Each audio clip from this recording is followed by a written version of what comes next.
वंदो गुरुपदकंज कृपा सिंधु नररूपहरि महामोहतम जासु वचन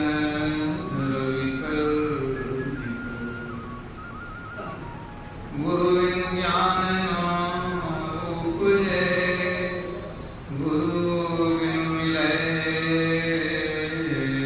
न भेद गुरु बिनु संशय न मिटे जय जय जय गुरुदेव। बोलिए प्रेम से श्री सद्गुरु महाराज की जय। परमाराध्य गुरुदेव के पावन श्री चरणों में कोटि शरणम। आदरणीय धर्म प्रेमी सज्जनों, माताओं, बहनों तथा प्यारे बच्चों, अभी हम लोग पाठ के अंतर्गत श्रवण कर रहे थे कि पांडवों ने भगवान का बहुत दर्शन किया, लेकिन उनका दुख नहीं छूटा। पांडव लोग भी भक्ति करते थे, भगवान कृष्ण हमेशा साथ रहते थे, भगवान श्री कृष्ण की बहुत कृपा उनको प्राप्त थी, फिर भी बहुत कष्ट झेलना पड़ा। जंगल जंगल भटकना पड़ा, भीख मांगकर खाना पड़ा, राजा विराट के यहाँ नौकरी करनी पड़ी। आप ये भी सुन रहे थे कि द्रौपदी को उनके यहाँ लात भी खाना पड़ा। राजा विराट के साले थे कीचक, उन्होंने लात भी मानी। कितनी दुर्गति हुई।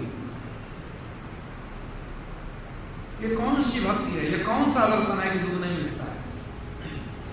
वास्तव में भक्ति का एक दूसरा प्रारूप है, जिसमें एक ईश्वर की भक्ति होती है, जिसमें आंतरिक भक्ति होती है। उसके द्वारा समस्त दुखों का निवारण होता है। और यह जो भक्ति है कि समस्त दुखों से छुटकारा दिला देता है, इसको बताने वाले संत सद्गुरु होते हैं। तो संत कहाँ ले जाते हैं, कहाँ पहुंचाते हैं, उनका क्या लक्ष्य? उनका लक्ष्य है मोक्ष में ले जाना, मुक्ति में ले जाना।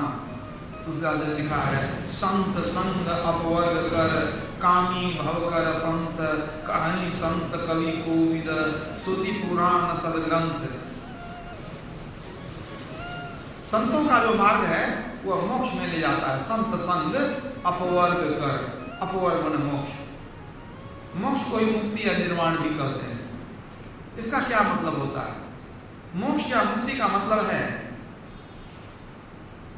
ईश्वर का दर्शन और जन्म मरण के चक्र का अतिक्रमण, यानी जन्म मरण से छूट जाना, सदा के लिए छूट जाना, इसी को मोक्ष या मुक्ति कहते हैं। तो जितने भी संत आते हैं वे मोक्ष धर्म का उपदेश करते हैं। हम लोग जिस संत मत का प्रचार करते हैं, इसके द्वारा भी मोक्ष धर्म का ही प्रचार होता है।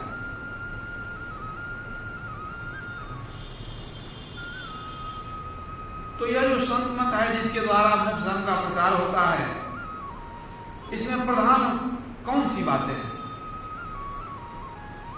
परम संत बाबा दरी साहब ने कहा कि इसमें 3 प्रधान बातें हैं: सत्संग, गुरु और ध्यान। इस 3 चीज को जो मानता है, अनुपालन करता है, वही मुक्ति में जाता है। न आप सत्संग छोड़ सकते हैं, न गुरु को छोड़ सकते हैं, न ध्यान छोड़ सकते हैं। तीनों में बहुत बड़ा संबंध भी है।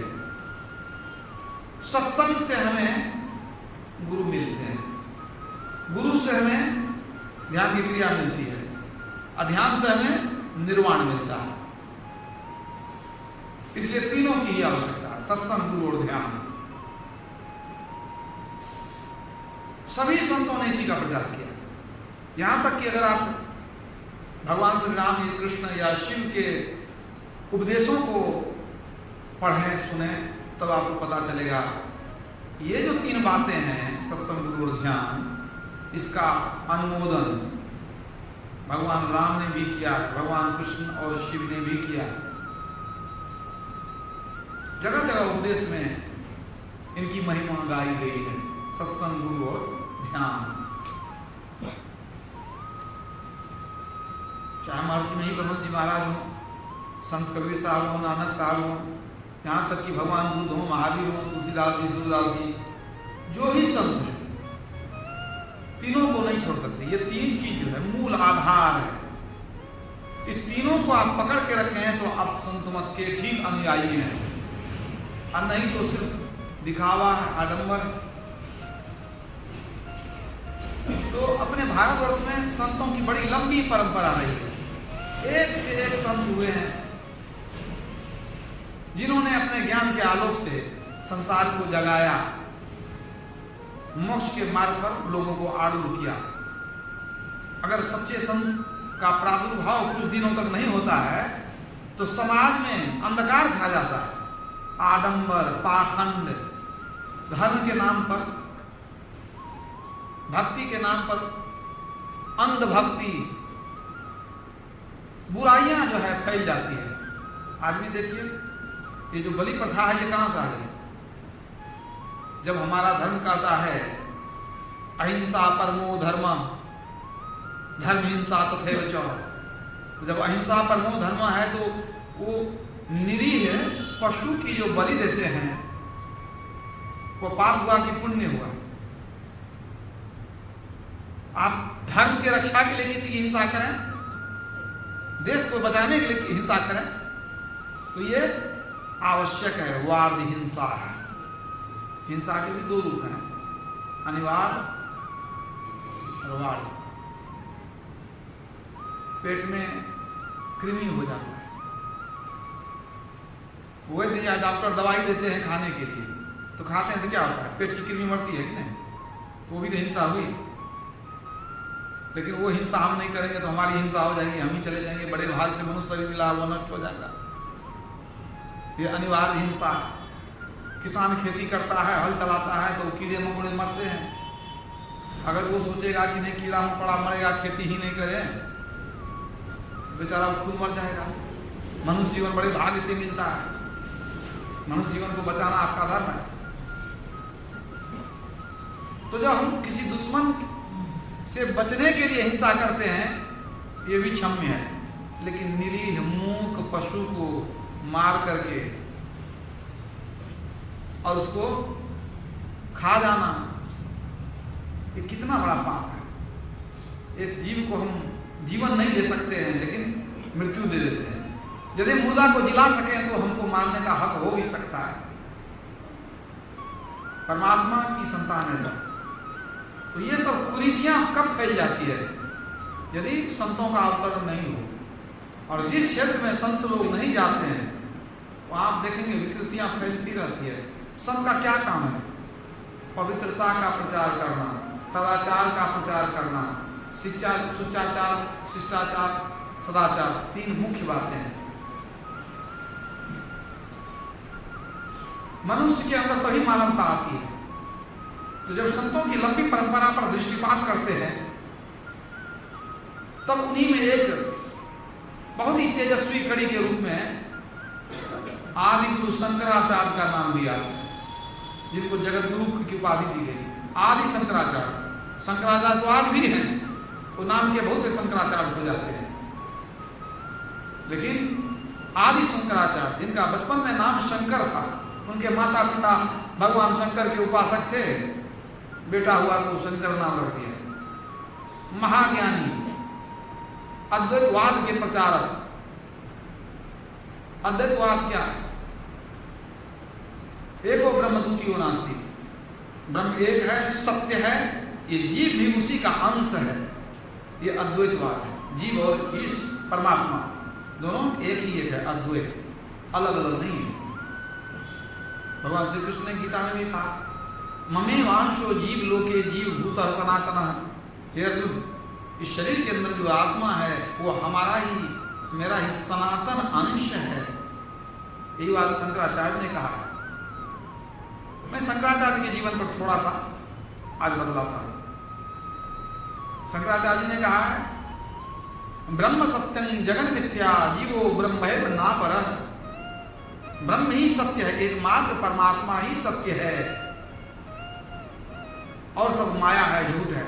ब्रह्म सत्यं जगन मिथ्या, ये संसार मिथ्या है, झूठा है, माया है। जीवो ब्रह्मैव नापरः, जीव जो है वह ब्रह्म ही है, कुछ और नहीं है। जैसे भगवान कृष्ण ने कहा कि मेरा ही सनातन अंश है, जीव भी ब्रह्म ही है, दोनों में कोई भेद नहीं है। अब आप देखिए कि क्या शंकराचार्य ने भी सत्संग गुरु और ध्यान को माना है, बिल्कुल माना है। भगवान राम ने जो कहा बड़े भाग मानुष तन पावा, शंकराचार्य ने इसको भी माना है। उन्होंने लिखा विवेक चूड़ामणि में, दुर्लभम त्रयमय वेद देवानुग्रह हेतुकम मनुष्यत्वं मुमुक्षुत्वं महापुरुष संश्रयः। अर्थात इस संसार में 3 चीज बहुत दुर्लभ है, ईश्वर की कृपा से ही इनकी प्राप्ति होती है। वो 3 चीज क्या है? मनुष्य का जन्म लेना, मोक्ष की इच्छा होनी और महापुरुषों का संग मिलना। मनुष्य का जन्म दुर्लभ है, उन्होंने भी माना है। सत्संग के लिए उन्होंने कहा क्षण भी है सज्जन संग तीरे का भवती भवार्णव तरणे नौका। क्षण भर भी सज्जनों का, संतों का, साधु महात्माओं का संग मिल जाए तो भवसागर से तरने में वह नाव का काम करता है।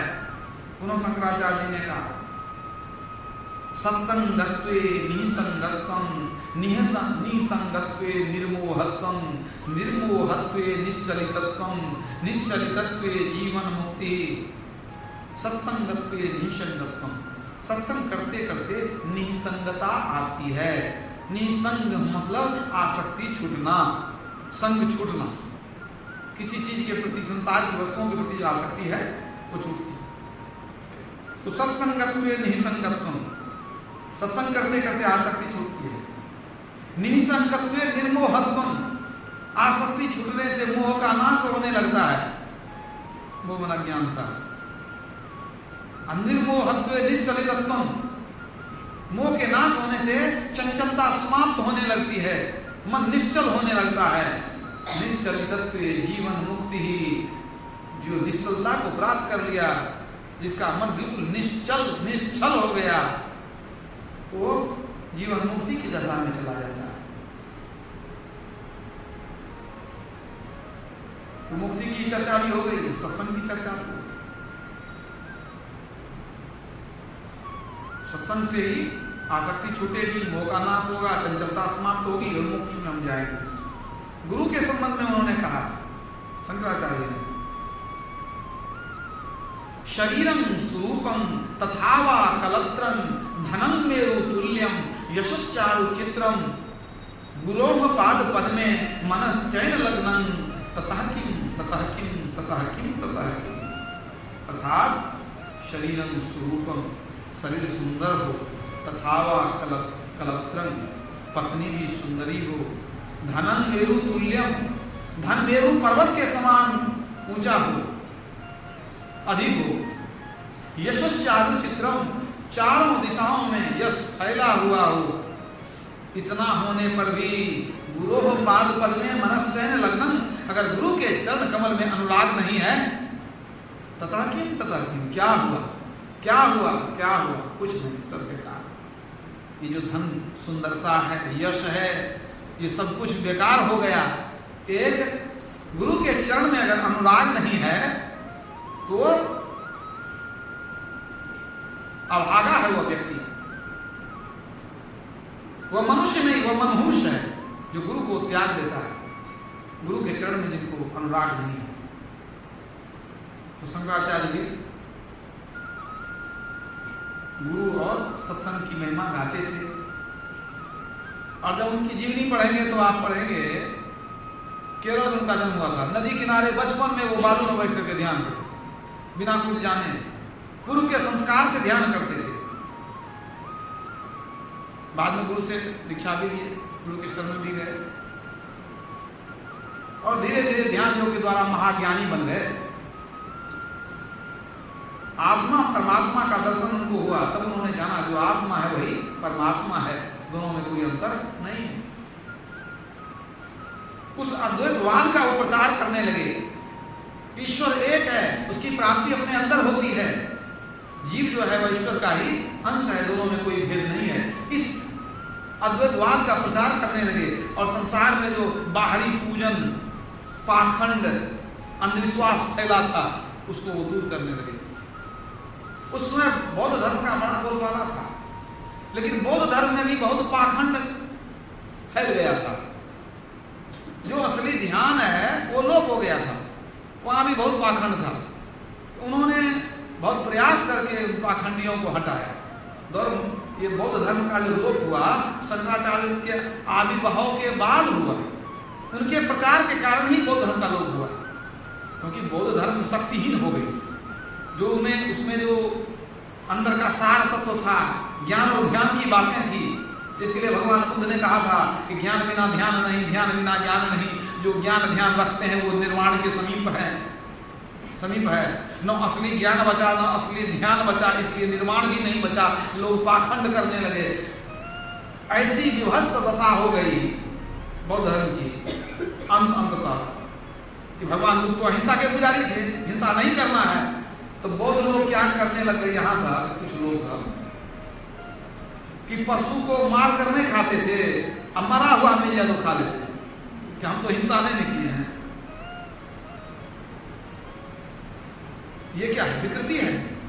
बहुत सारी विकृतियां फैल रही थी।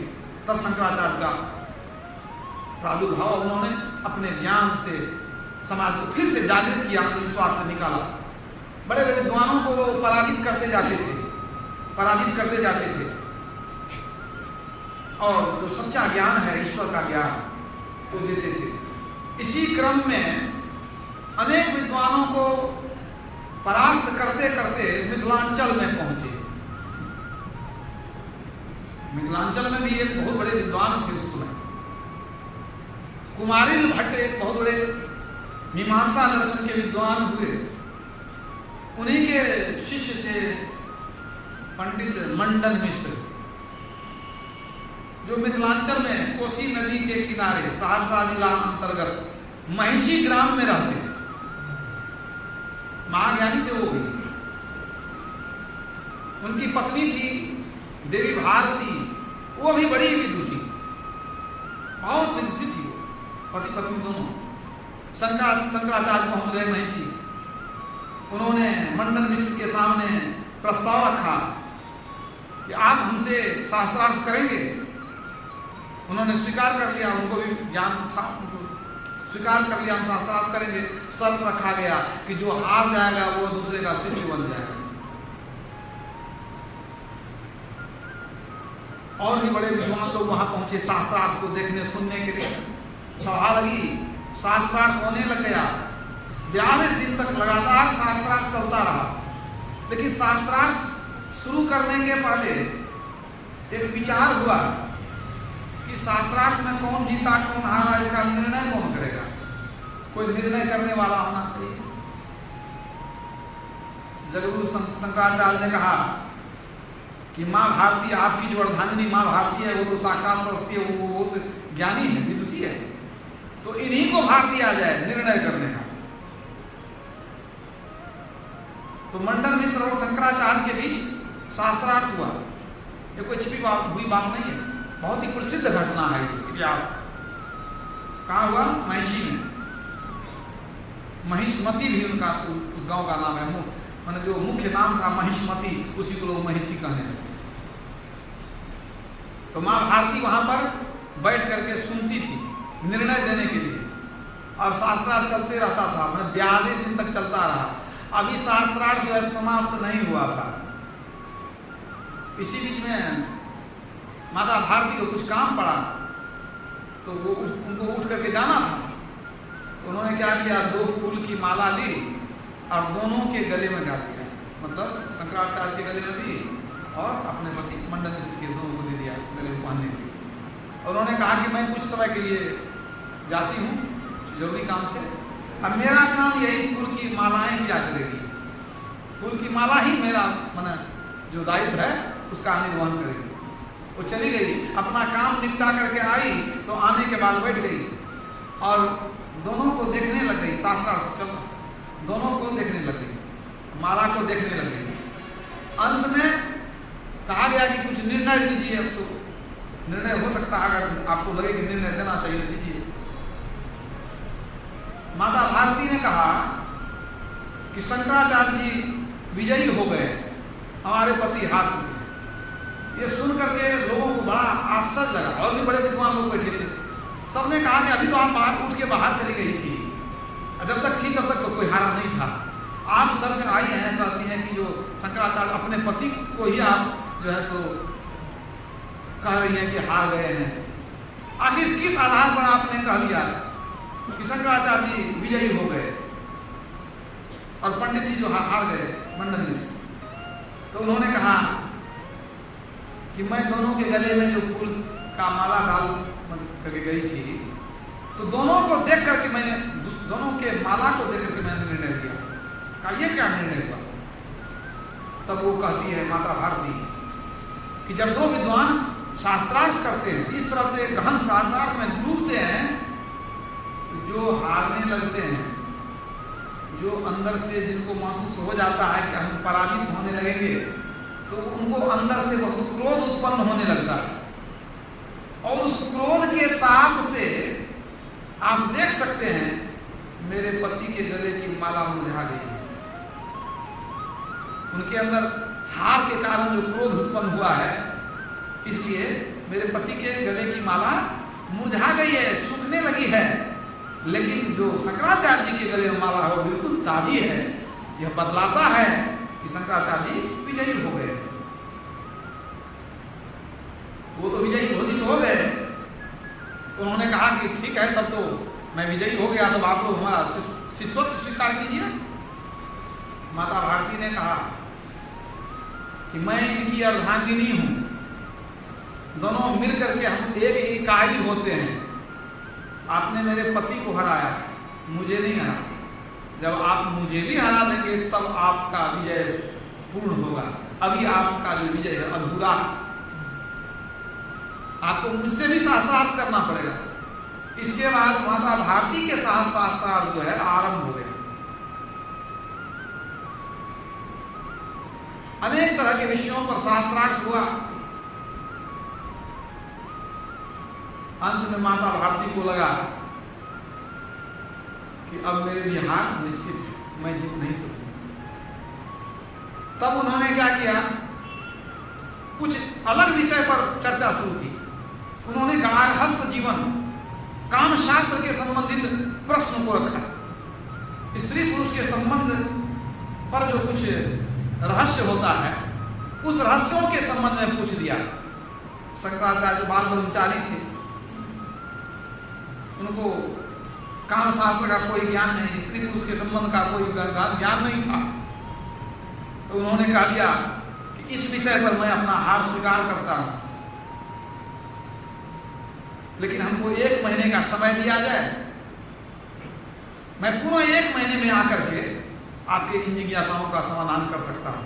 1 महीने का समय दे दिया जाए। 1 महीने का समय लेकर के शंकराचार्य पुनः चले गए वहीं से। मतलब अभी एक तरह से स्थगित हो गया कार्यक्रम जो था। और शंकराचार्य वहां से गए। अमरुक नाम के एक राजा थे, जिनका शरीर छूट गया था। बस वो शरीर छूटा ही था। ये तो बड़े विद्वान थे, ज्ञानवान थे, इनको पता चल गया था। ये उस राजा के शरीर में प्रवेश कर गए। अपने शरीर को अपनी एक कुटिया में छोड़ दिए। अपने सेवकों को कह दिए कि मेरे शरीर का हिफाजत करना, मैं कुछ समय के लिए शरीर से निकल रहा हूं। और राजा अमरुक के शरीर में प्रवेश कर गए। जब राजा जिंदा हो गया तो रानी बहुत प्रसन्न हुई, हमारे पति जीवित हो गए, बहुत खुश हुई। अब जो है पुनः राजा राज करने लगे, या पति पत्नी का जो संबंध था वो उस तरह से अपना जीवन गुजारने लगे, गृहस्थ आश्रम जो होता है।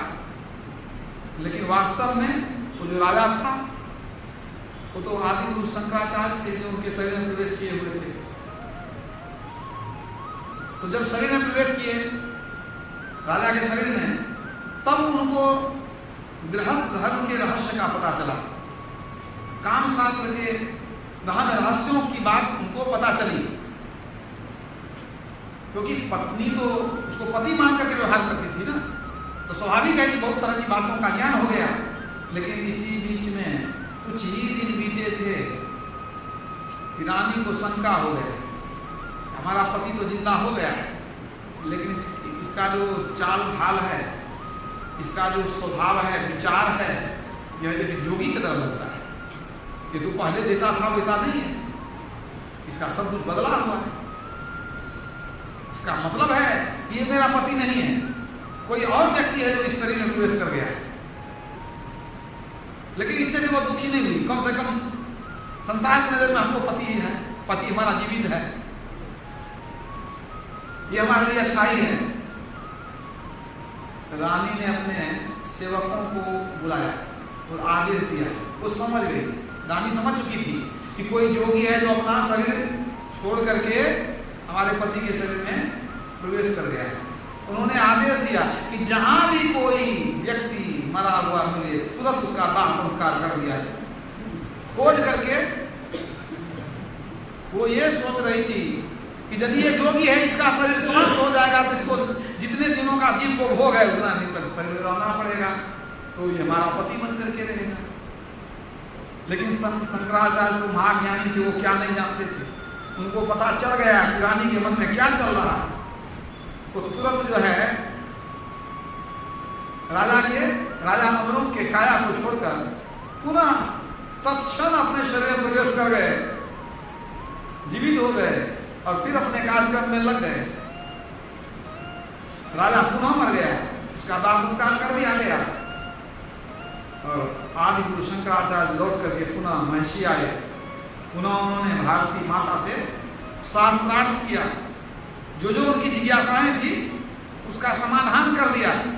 जगत गुरु शंकराचार्य विजयी हो गए और अंततः दोनों पति पत्नी शंकराचार्य के शिष्य बन गए। दोनों ने, और उनके पति जो मंडन मिश्र थे, संन्यास धारण कर लिए और मंडन मिश्र का नाम हो गया सुरेश्वराचार्य।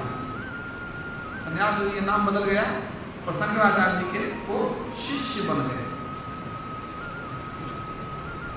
ये बहुत ही प्रसिद्ध घटना इतिहास जानना आवश्यक था।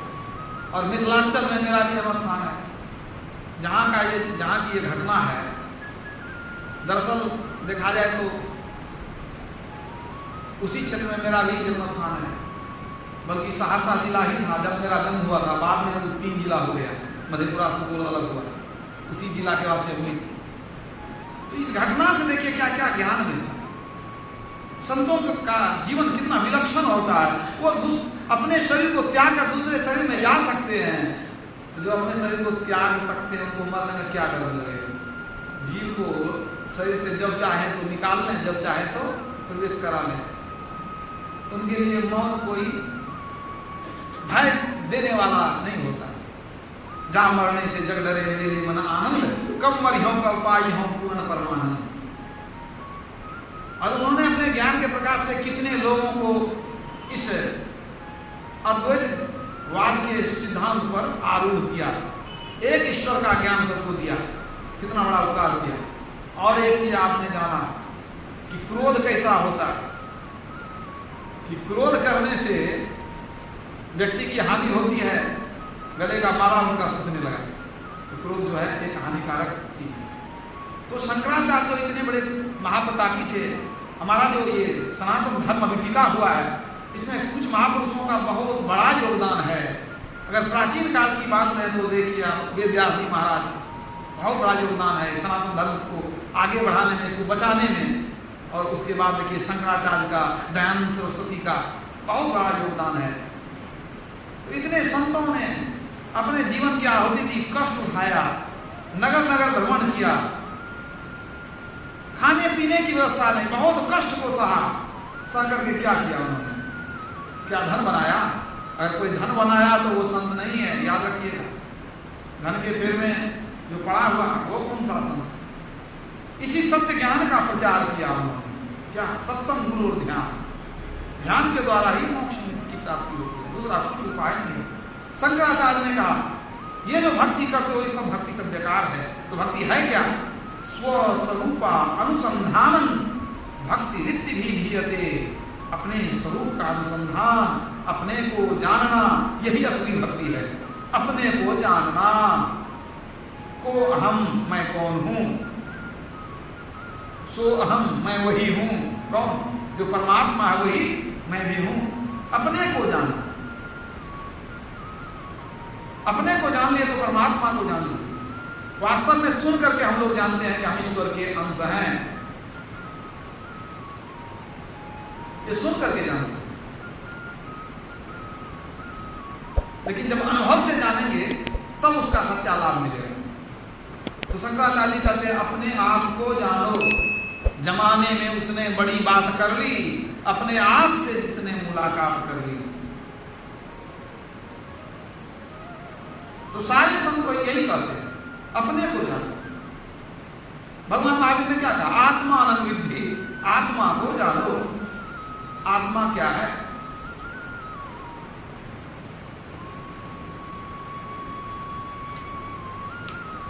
भगवान शंकर का उद्देश्य है इदं तीर्थं भ्रमन्ति तामसा जनाः आत्मतीर्थं न जानन्ति कुतः मोक्ष शृणु प्रिय। लोग तीर्थों में भटकते हैं, कहते हैं यह तीर्थ है, यह तीर्थ है, यह तीर्थ है। लेकिन जब तक आत्म तीर्थ को कोई नहीं जानता है तब तक मोक्ष की प्राप्ति संभव नहीं है। आत्म तीर्थ को जानना पड़ेगा।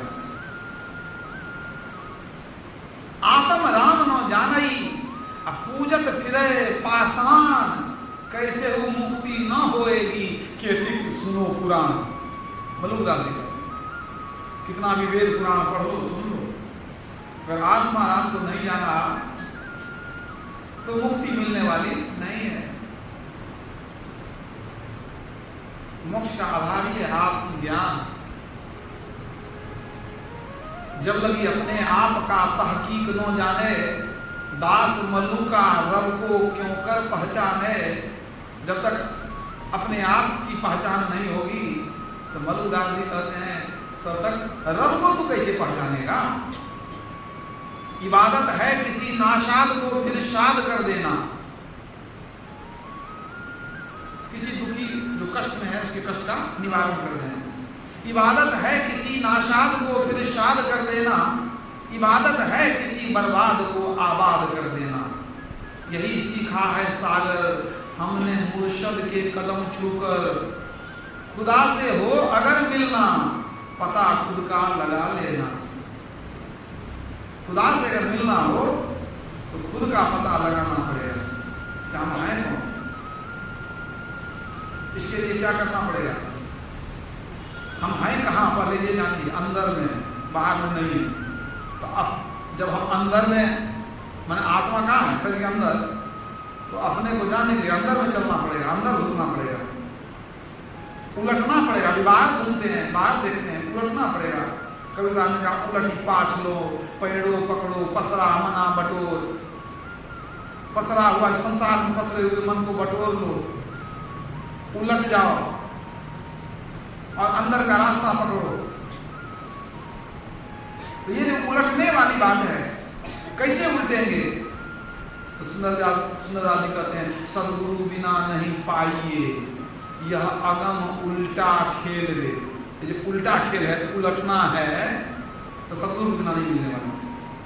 सदगुरु बिना नहीं पाइए यह अगम उल्टा खेल रे। कही दास सुंदर देखते कोई जीव ब्रह्म ही मेल रे। बिना सदगुरु के ये उल्टा खेल को नहीं जानेंगे। जो उल्टा खेल जान गया उसके जीव और ब्रह्म का मेल हो जाएगा। वही परमात्मा को जानेगा जो अंदर चलेगा। कठोपनिषद में भी कहा गया है परांच खानी वृत्त स्वंभू तस्मात् परां पश्यति नान्तरात्मन। कश्चित धीरः प्रत्यगात्मानमैक्षदादित चक्षुर मृतत्ववीक्षण, अर्थात स्वयं परमात्मा ने हमारी इंद्रियों को बहिर्मुखी बनाया है, वो अंदर नहीं देख सकती है। तब कोई धैर्यवान पुरुष अमृत तत्व की इच्छा करते हुए आवृत चक्षु होकर, माना बंद नेत्रों वाला होकर, दृष्टि शक्ति को अंदर में फेर कर आत्मा का दर्शन करते हैं। दृष्टि शक्ति को अंदर फेर कर आत्मा का दर्शन करते हैं, मतलब यही दृष्टि योग है, यही योग है। योग क्या है? दृष्टि शक्ति को अंदर में फेरना। इसीलिए नानक साहब ने कहा, एक दृष्टि करी समसरी जान है योगी कहिए सोई। जिन्होंने अपने दृष्टिदारों को जोड़कर मिलाना जान गया, वही असली योगी है। बाहर में भस्म लगाने, तिलक लगाने से कोई योगी नहीं होता। ये ध्यान योग ही असल योग है, जिसके लिए भगवान श्री कृष्ण ने गीता के 6 अध्याय में कहा, समंकाय स्रो ग्रीवम धार्यन अचलंगस्य संप्रेक्ष नासिकाग्रं स्वयं दिशस्तानवलोकन। समंकाय स्रो ग्रीवम, शरीर गर्दन मस्तक को सीधा करके बैठो। भाग्यन अचलंग स्थिरम, अचल अस्थिर होकर के बैठो। अचल अस्थिर दो शब्द का प्रयोग किया भगवान ने। कुछ लोग सोचते हैं अचल अस्थिर एक ही बात है, एक बात नहीं है। अचल अस्थिर दो बात है। अचल चलते नहीं है, अस्थिर मतलब बिल्कुल अस्थिर है। अब दोनों में क्या अंतर है? आप कहीं बैठे हुए हैं, बच्चा दौड़ धूप कर रहा है, इधर उधर उछल रहा है, इधर उधर उछल रहा है तो अचल नहीं है, चल रहा है। आप पकड़ के गोद में बैठा लीजिए जोर से, तो क्या हो गया? अचल हो गया, चलता वो नहीं है। लेकिन अभी भी क्या हो गया? वो अचल तो हुआ, लेकिन अभी भी क्या हुआ? स्थिर है नहीं। कभी आपके जेब में हाथ डालेगा, कभी चश्मा उतारेगा, कुछ ना कुछ करते रहेगा। तो अचल तो हुआ, लेकिन अस्थिर नहीं है। चल नहीं रहा है, लेकिन वो चंचल है, स्थिर नहीं है। जब वह अपना शैतानी छोड़ देगा, बिल्कुल स्थिर हो जाएगा, तब होगा अचल और स्थिर। वही भगवान श्री कृष्ण कहते हैं, समंकाय स्रो ग्रीवम धार्यन अचलं अस्थिरः असंप्रेक्ष नासिकाग्रं स्वयं दिशश्चानवलोकन। कहते हैं इसके बाद 10 दिशाओं को छोड़कर नासाग्र में ध्यान करो। 10 दिशाओं को कैसे छोड़िएगा? आंख खोल के रखिए, कोई ना कोई दिशा हो जाएगी, कोई ना कोई दिशा हो जाएगी। जब आंख बंद कर लेंगे, वहां दिशा क्या देखेंगे, किधर कौन दिशा है? मतलब आंख बंद करना पड़ेगा। और भी क्या कहते हैं? नासाग्र में ध्यान करो। नासाग्र बड़ा सरल शब्द है, नासा जोड़ अग्र। लेकिन लोग क्या पूछते हैं, जो संत मत की दीक्षा को नहीं जानते हैं, तो आजकल दूसरे मत में भी लोग नासाग्र तो पढ़ते हैं, सुनते हैं, बोलते हैं, नासाग्र समझते नहीं। नासाग्र में ध्यान करो तो लोग पूछते हैं नासा ना का अग्र बना, आगे यहाँ पर ध्यान करो। कुछ लोग कहते हैं नासा ना का अग्र बना यहाँ पर। ये दोनों गलत है। नाक के नोक पर ध्यान करना गलत है, यहां पर ध्यान देना ये भी गलत है। ये नासाग्र नहीं है। तब भेद यह गुप्त पाना किसी ग्रंथ से है असंभव, समझ लो किसी संत से। ग्रंथ पढ़ करके ध्यान नहीं किया जाता है, इसलिए दीक्षा की जरूरत होती है। नासाग्र है क्या, इसको जानने के लिए बहुत आवश्यकता होती है। कुछ बात संसदीय प्रवचन आज की सेवा में मैं था। 2 विद्वान प्रोफेसर आए हुए थे। उन्होंने कहा कि हम लोग भी सत्संगी हैं, आपसे कुछ ज्ञान सीखने के लिए आए हैं। उन्होंने कुछ बात संसदीय प्रवचन आज ने पूछने की कृपा की कि किनसे दीक्षा लिए, तो नाम बताए। एक बड़े महात्मा का नाम बताए, जो अब शरीर नहीं है, एक बड़े महात्मा का नाम बताए, उनसे दीक्षा। क्या बड़ी अच्छी बात है। तो क्या सब आप करते हैं? तो उन्होंने कहा कि मानस ध्यान करते हैं और दृष्टि योग भी करते हैं। तो पूज्यपाल ने मुझसे कृपा की, तो मानस जप में क्या जपते हैं, मानस ध्यान में क्या करते हैं? तो उन्होंने कहा क्या कि हमको दीक्षा देते समय कहा गया था किसी को नहीं बताने हैं, तो हम कैसे बता दें? तो पूज्यपाल ने कहा कि किसी को बताने के लिए मना किया गया है, ठीक है, आप हमको बता सकते हैं, क्योंकि हम उनसे भी वरिष्ठ हैं, हमको आप बता सकते हैं। अब तो आप बताइएगा तब हम पूछेंगे ना। तब उन्होंने बताया कि मानस जप में क्या करते हैं, मानस ध्यान में क्या करते हैं। फिर पूज्यपाल ने पूछा दृष्टि योग कैसे करते हैं, क्या करते हैं? तो उन्होंने खुशी कहा हम 12 अंगुल में ध्यान करते हैं अंदर में। तो पूज्य पाद श्री महाराज ने कहने की बात की कि प्रोफेसर साहब आप तो बड़े ज्ञानी हैं, अंदर के अंधकार में 12 अंगुल कैसे नापते हैं, जरा बताइए। अब वो परेशान हो गए। बात तो सही है, ये सच्ची घटना सुना रहा है। कहा ये तो नहीं मालूम है, ये नहीं मालूम है तो तब कैसे ध्यान होगा। अब कहते हैं 12 अंगुल में ध्यान करते हैं। कहा ये बात तो आप सही थे। तो उन्होंने कहा कि तो आप बता दीजिए हमको। कहा आपके गुरु अभी जीवित हैं, उन्हीं से समझ लीजिए, नहीं बता पाएंगे तब फिर हमको कहिएगा। वो बहुत सारी बातें हुई। उन्होंने कहा कि हमको तो नासाग ध्यान ही बताया गया है, नासा के आगे ध्यान करना। कहा तो लेकिन ये पूरा खुलासा नहीं कर सके 12 अंगुली कैसे नापते हैं।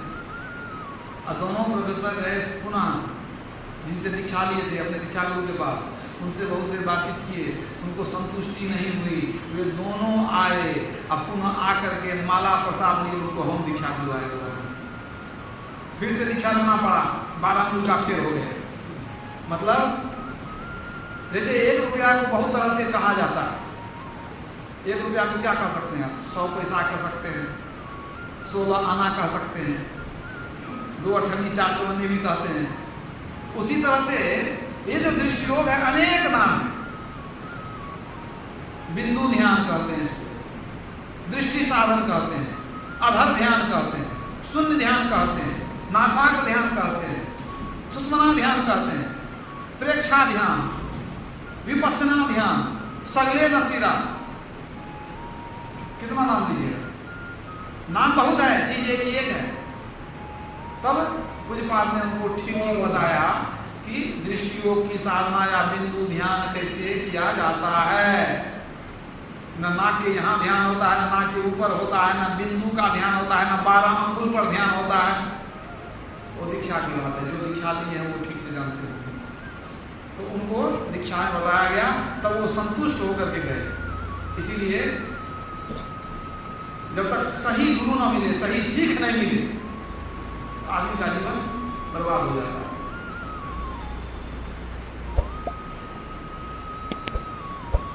पूरा सदगुरु ना मिला, रही अधूरी सीख, अस्वांग जति का पहन के घर घर मांगे भी।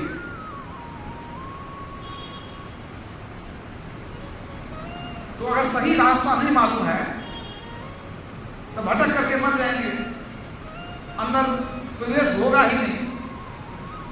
इसलिए रास्ता तो एकमात्र यही है, सत्संग गुरु और ध्यान।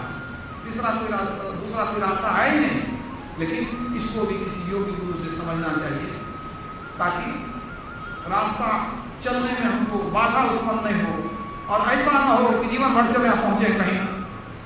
इसलिए सबको चाहिए किसी सच्चे ज्ञानी से इस प्रक्रिया को समझें, गुरु से दीक्षा लेकर के इस प्रक्रिया को अपनावें। और सबसे बड़ी बात है कि जो ब्रह्म ज्ञान की दीक्षा लेकर के संसार से चला भी जाता है, उसको पुनः पुनः मनुष्य शरीर मिलता रहता है, क्योंकि इसी काम के लिए परमात्मा ने मनुष्य शरीर दिया है। एक बार जब इस काम की शुरुआत हो जाती है तो परमात्मा बार बार मनुष्य शरीर देते रहते हैं। भगवान श्री कृष्ण ने गीता में कहा, नेहा विक्रम नासु अस्ति प्रत्यवायो न विद्यते सत्मस्य धर्मस्य त्रायते महतो भया।